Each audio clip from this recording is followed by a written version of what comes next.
Mennyire kéne híresnek lenned, hogy ne használd úgy az internetet, ahogy előtte? Nyilván, ha színész vagy zenész vagy, nem lesz már időd meg lehetőséged csak úgy böngészni a közösségi médiát, mint mások. De mi a helyzet egy olyan anonim oldallal, mint a 4chan, ahova csak úgy felmehet valaki egy képpel egy macskáról, hogy tripla végződésűek elnevezhetik az új cicám. Meredith. Ismerkedjetek meg Taylor Swift új kis cicájával, Meredittel. És bizony, a poszt és a cikk között egyetlen nap telt el. Oké, de ez még nem feltétlenül bizonyít semmit. Sem azt, hogy még milyen hírességek mászkálnak az interneten áruhában, akár csak úgy, hogy a múltjukban volt még YouTube csatornáink, mielőtt híres színészek lettek volna, akár úgy, hogy az egyik legmegosztóbb figura feleségeként a háttérből irányítják, milyen közéleti hírek kerülnek ki a Redditre, akár csak úgy, hogy róluk szóló posztok alá kommentelnek, mert nem bírják a kritikát. Ma az Unibet támogatásával ilyeneket fogok összegyűjteni. Sziasztok, én Dani vagyok, vágjunk is bele!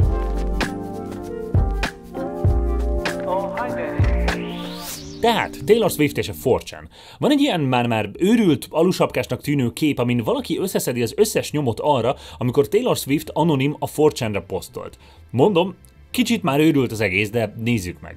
A bal felső sarokban indulva látható egy poszt, amin valaki egy képet mutat a Brooklyn hídról, ha jól látom, és azt írja hozzá, hogy Hello B, kérdezetek valamit valakitől, aki a top 50 leghíresebb ember közé tartozik, kivéve a nevemet. Ezt a képet én csináltam. Nyilván a B hitetlenkedéssel fogadja, és nagyon várjunk, mi van, hogyha valaki nem tudja, mi ez a B? Tehát, nagyon röviden, 4chan egy úgynevezett image board. Az egész olyasmi, mint egy kvázi fórum, ahova bárki posztolhat szöveges vagy képes posztot, és az alá bárki írhat kommenteket. Az oldal több különböző aloldalra van szűrve, amik nagyrészt megszabják, miről kell, hogy szóljon, például a per MU a music, tehát zene, a per pol a politics, tehát politika. A B simán a random fórum. Itt nincs semmi megkötés, bármiről lehet posztolni, nincs moderáció, semmi. Amikor ide posztolsz, illik a közösséget simán csak B-nek nevezni. Világos? Szóval, a B hitetlenkedéssel fogadja, hogy valaki a top 50 leghíresebb embernek vallja magát, de az illető még hozzátesz annyit, hogy a szórakoztatóiparban van, nem fotós, ezt a képet a telefonjával lőtte, és hogy lehet, hogy amúgy nem is csak top 50, hanem még annál is nagyobb. Oké. Ez gyakorlatilag nem bizonyít semmit a többi bizonyíték hiányában. Következő. Van még itt egy kép Taylorról, egy szöveggel, hogyha bármit kérdeznél tőle, és garantált, hogy elolvassa, mit kérdeznél? Bármit kérdezhetsz, de legyél igazságos. Nem tudom garantálni, hogy látja most ezt az egész threadet, de garantálom, hogy mutatok neki érdekes kommenteket. Ez egy kicsit olyan, mintha egy barátja posztolta volna, vagy hát igazából akárki is posztolhatta volna, mert ez egy anonim board, de mindegy. Nézzünk inkább olyan képeket, amik tényleg Taylorról vannak, mint ez itt. Hello B, kicsit szomi vagyok, vidítsatok fel. És egy kép egy szőkehajú lányról egy jellegzetes bambusz szőttes fal előtt. Na most, ha megnézzük Taylor egyik korabeli videóját, láthatjuk, hogy azon is van ugyanez a fal, de tényleg, tessék, itt van a videó is hozzá, Taylor 2008. november 17-i vlogja, You Change Your Mind Like a Girl Changes Clothes, ugye ez Perry Katalin híres dalszövegének idézete. Oké. De még mindig bárki összeszedhetett valami privát képet Taylorról és posztolhatta, úgyhogy ez sem mond semmit. Aztán van egy olyan Taylor posztolt Twitterre 2011. december 28-án, Twitterre ismétlem, hogy nincs is jobb, mint egy fagyos, hideg téli tengerpart, és aztán ugyanaznap valaki posztolt B-re, hogy nincs is jobb, mint egy fagyos, hideg téli tengerpart ugyanazokkal a szavakkal, és még a kép EXIF adatai, amik ugye ilyen metaadatként tárolják az adatokat a kameráról, vagy jelzik a digitálisan úgy lehet volna mókava, stimmelnek dátum szerint. Két sajnálatos dolog van ebben a sztoriban, hogy sem a Twitteren, sem a 4chanon nincsenek jól archiválva ilyen régről a dolgok, és hiába próbáltam több különböző archívumban felkeresni őket, egyik helyen se találtam már. Szóval, két nyomunk van. Az, hogy Taylor elneveztette a macskáját 4channal, és hogy egyszerre posztolt Twitterre és 4chanre is egy fagyos hideg téli tengerpartról. Talán kicsit több, mint a véletlen, de 100%-ra biztosra még nem lehet venni. Na de nézzünk egy olyan nyomozást, egy híresség internetes lábnyomáról, ami eleinte csak pletykaként indult, és konteó lett belőle, de aztán végül 100%-os megerősítést nyert közvetlenül az illetőtől, úgyhogy nem kell mismásolni, és nekünk kell dönteni, hogy igaz-e vagy sem. A következő teória 2018. június 21-én bukkant fel először, amikor egy Timothée Chalamet Instagram fanpage posztolt egy videót a következő sztorival. Srácok, épp nézegettem Timi régi YouTube csatornáját, és lehet látni, miket lájkolt, és találtam ilyen videókat, amiben egy gyerek dumál Xbox kontrollerekről, és szerintem ő az.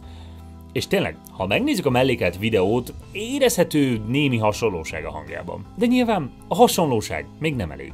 A teória éveken át teória is maradt, míg nem 2021. októberében a Vice Tech aloldala, a Motherboard alaposan utána járt.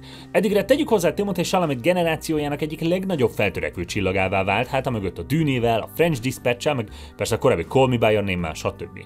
A Motherboard együtt dolgozott egy háborús bűnök után nyomozó független oknyomozó szervezettel, a Bellingcattel, hogy kiderítsék, Timothée Chalamet volt-e az, aki gyerekként egyedi Xbox kontrollereket mutatott be a YouTube-on. A nyomozásban a legapróbb részletekig elmentek. A legjobb támpont egy közvetlen Chalamettől származó Instagram poszt volt, amiben egyértelmű bizonyítékot kaphattunk közvetlen a célszemélytől, hogyan nézett ki annak idején a szobája. Kezdjük mindjárt a székkel. A fotón jól látszik, hogy a kis Timmy egy sötétkék alapon fekete csíkokkal tarkított széken ül. Ha pedig megnézzük a Modded Controller 360 csatornára feltöltött új vörös tigris Xbox Controller című videót, kivilágosítjuk, hogy jobban látszon a szék, akkor ez látszik. Bingo! A legnagyobb nyom viszont Timothée Chalamet híres neves sebhelye, a bal keze gyűrűs ujjának utolsó percén a körme alatt található egy jellegzetes formájú heg. Máig nem tudjuk pontosan hogyan szerezhette, viszont ez a heg jól látszik a róla készült fotókon, és bizony az új vörös tigris Xbox Controller című videóban látható kézen is. De ne álljunk itt meg, nézzük ismét Timmy Instagram képét. Itt jól látszik a szék mögött, hogy milyen parketta borítja a szoba padlóját, és hogy egy vörös színű szőnyeg is hever ott. Nézzük csak meg a Modded Controller 360 csatornára feltöltött zöld-vörös Xbox 360 controller videó hátterét. Bingo! Minden nyom egyértelműen arra mutat, hogy a hang nem csupán hasonlít, hanem ez bizony tényleg az ifjú Timothée Chalamet, a hírességtől meg nem rontva ártatlanul a saját hálószobájában pontosan azt csinálja, mint bármelyik kamaszfiú csinálná ennyi idősen. Bezárja az ajtót és egy festékes sprével szétszerelt Xbox kontrollereket fest át, hogy azokat bemutassa és árulja az interneten. Később aztán nyilván eljutott Timmy fülébe is, hogy az internet felderítette a sötét, ködös múltját, és egy interjúban nem tehetett mást, mint bevallotta az igazságot. I had a YouTube channel people found. It's youtube.com/moddedcontroller360. I used to paint mod controllers. I did 3.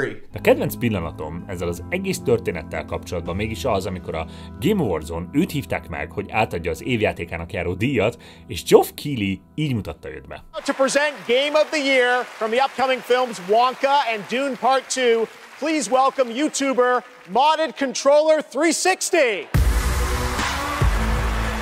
Biztos vagyok abban, hogy az én nézőim között is sokan vannak, akik jól ismerik a Talk alsóvonás Humfluencer subredditet, viszont ha valaki nem, akkor hadd mutassam be nektek. Ez egy olyan subreddit, ami elsősorban a magyar influencerekről való kommunikálást teszi lehetővé, egy olyan térben, amit ezek az influencerek nem tudnak irányítani. Nagyon sok olyan eset van, hogy hiába fogalmazol meg valamilyen kritikát valakivel szemben egy Insta kommentben vagy bárhol, ő azt törölheti és nem feltétlenül jut el hozzá.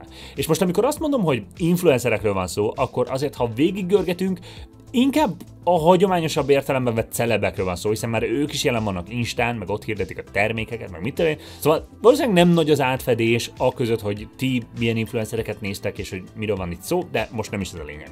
Hanem, aki fontos szereplőnk, az Chewing Tal, aki egy nagyon alapos nyomozással kiderítette, hogy az egyik ilyen influencer B-kategóriás celeb nem csak, hogy olvassa ezt a fórumot, de egyfolytában kommentelget, ha róla van szó, és kijavítja a tudatlanokat, mert hogy ő úgy tudja. Akiről szó van, a Szilágyi Szilvi Y-nal, aki amúgy Instán 130 000 követővel rendelkezik, szóval kb. Mondhatjuk, hogy akkora, mint én a követőszámban, ha YouTube feliratkozókat nézzük. Na, csak az a különbség, hogy róla ír a glamour, valószínűleg azért, mert ő Karamell felesége, meg persze az, hogy ő kapott Lidl extra ruhás influencer felkérést, engem meg se kerestek, pedig a Lidl-ös cuccokat amúgy ingyen is hordtam volna. Légy kérlek, ha bárkinél lapul ez a Lidl-ös papucs, ami eladó, és mondjuk olyan 42-43-as, akkor írjatok, mert nagyon régóta szeretnék venni, és mindig mikor volt kifogyott készlettel találkoztam.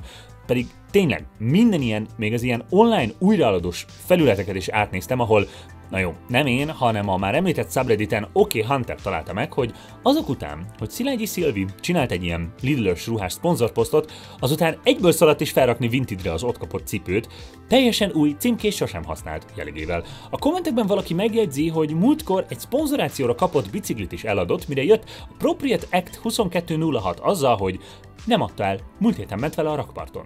Meg aztán mással is felbukkant, hogy 2018-ban az egész onkológiai osztályt felújították a férjével, és hogy ő ott nővérke, minden évben fizetik a gyógyult gyerekek nyári táboroztatását. Oké. Itt látszik ez alatt, hogy Csevintál ekkor rakta össze, hogy utána nézzen, és lássanak csodát.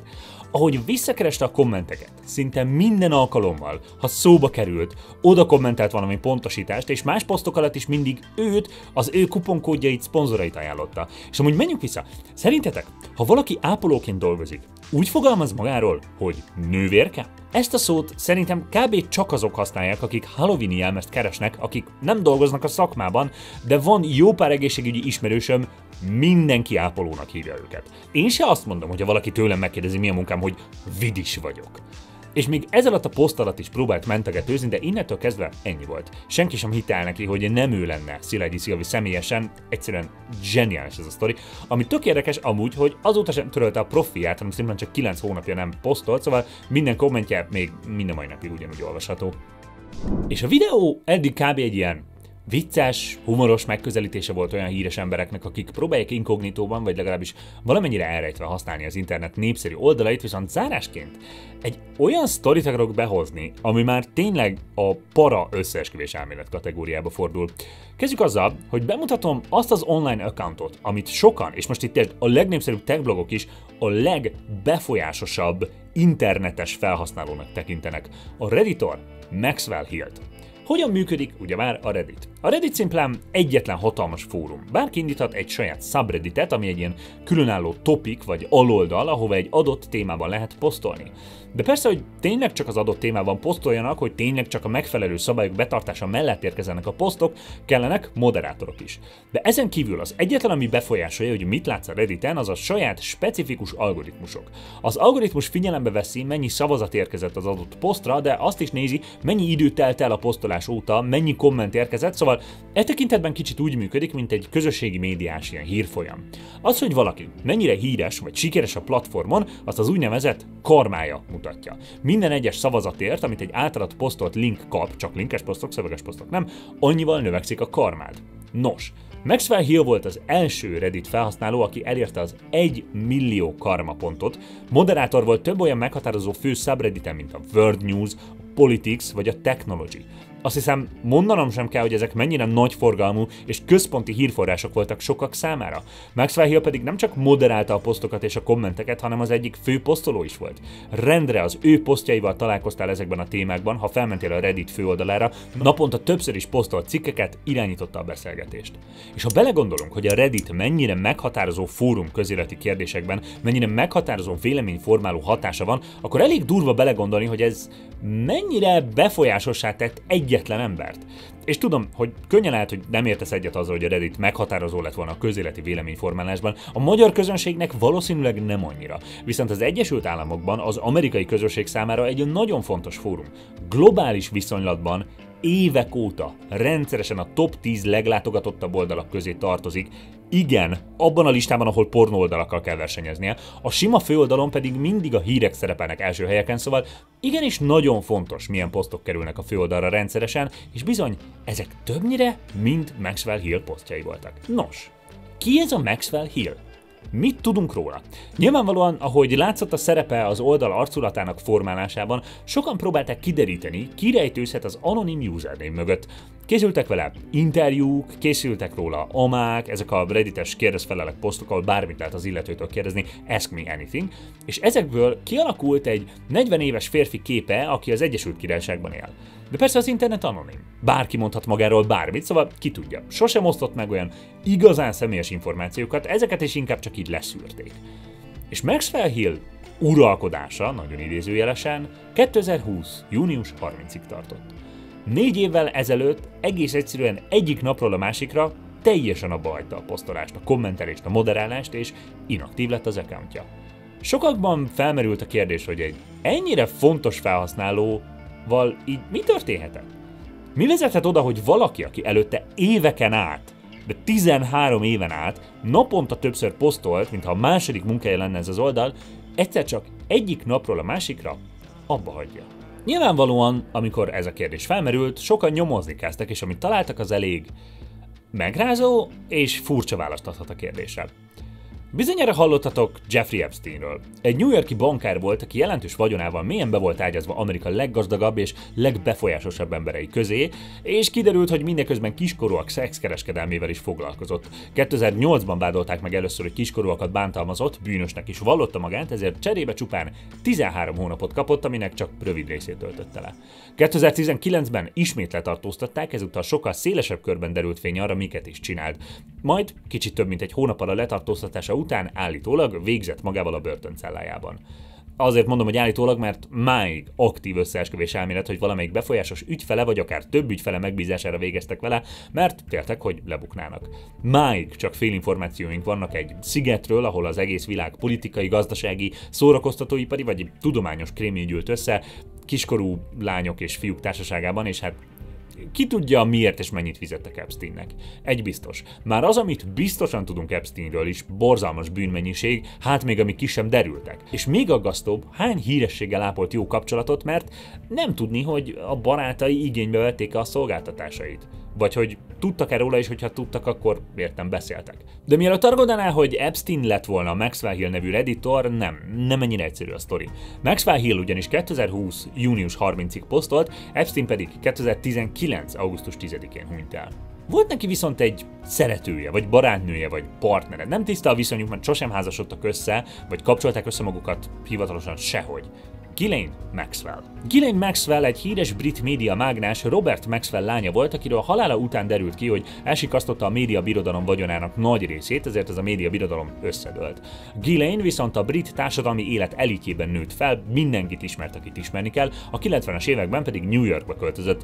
Ekkoriban már biztosan ismerték egymást Epsteinnel. Szoros volt a kapcsolatuk, így Ghislaine itt is gyakorlatilag apja által ráhagyott vagyonból élt, és a felső 10 000 tagjaival ápolta a jó kapcsolatot. Mármint nem az együttese, hanem az Amerika leggazdagabbjaival. Epstein 2008-as letartóztatásától kezdődően nem mutatkoztak együtt, ám hónapokkal Epstein halála után a nyomozás részeként kiderült, hogy ő is aktív résztvevője volt az Epstein csempészkörnek, minden bizonnyal a második vezetője volt. 2020. július 2-án letartóztatták, majd el is ítélték szexkereskedelemért, és annak ellenére, hogy már büntetését tölti, még további vádpontok is vannak ellene, nem utolsó sorban az, hogy vélhetően korábban hamisan tanúzott Epstein tárgyalásán. Hadd ismételjem meg a dátumot, lassabban. 2020. július 2-án tartóztatták le. Pontosan 2 nappal azután, hogy Maxwell Hill utoljára posztolt. Nyilván elég hülyeség lenne a saját vezetéknevedet használni arra, hogy Redditen megpróbálj kitűnni, főleg, hogyha a neved ennyire ismert az elitkörökben, nem? Főleg még furabb lenne, hogyha a vezetékneved után még a családi kastély, a Haddington Hill Hall nevét is beépíteném, nem? Főleg fura lenne, hogy egy kommentben elmond, hogy december végén van a születésnapod. Főleg fura lenne, hogy Jeffrey Epstein legközelebbi társaként olyan cikkeket is posztolnál, ami a gyermekpornó legalizálásáról szól, vagy a gyermekeket védő törvények enyhítésére buzdító kommenteket írnál. Az r/conspiracy subredditen több különböző poszt is van a témában, amik még több kapcsolat talán a Ghislaine Maxwell élete és a Maxwell Hill account között. És nyilván ez már tényleg nagyon alusapkás konteónak tűnik, igen, de a posztolás hirtelen megszűnése egy nagyon durva jel. Egy olyan accountnál, ami mondom 13 éven át alig párszor hagyott ki egy-egy napot a posztolásban. Milyen fura, az egyik kihagyás épp akkor volt, amikor Ghislaine Maxwell elveszítette édesanyját, mindegy. A másik durva dolog a sztorival kapcsolatban, hogy mikor az első posztok felkerültek a Redditre, amik összekötötték ezeket a szálakat, és belinkeltek rengeteg korábbi kommentet Maxwell Hilltől, amik a pedofiliát mentegetik, hirtelen valaki elkezdte törölgetni ezeket a kommenteket. Máig nincs megerősítve ez a tény, csak egy nagyon durván meggyőző elmélet, hogy Jeffrey Epstein korábbi partnere sokkal, de sokkal nagyobb hatással lehetett az interneten a közvéleményre, mint ahogy azt korábban gondoltuk. Ti mit gondoltok ezekről az elméletekről? Jó, nyilván vannak, amik fixek, de szerintetek Taylor Swift volt 4chan-en, és tényleg Ghislaine Maxwell irányította a Redditet? Írjatok meg kommentben, vagy beszélgessünk a Discord szerverünkön, ez linket találtuk a leírásban. Ha tetszett a videó, akkor mint mindig most is nagyon sokat segít, hogyha lájkoltok, kommenteltek, feliratkoztok, meg követtek mindenféle egyéb helyeken is. Várlak titeket legközelebb is. A csatorna támogatója az Unibet.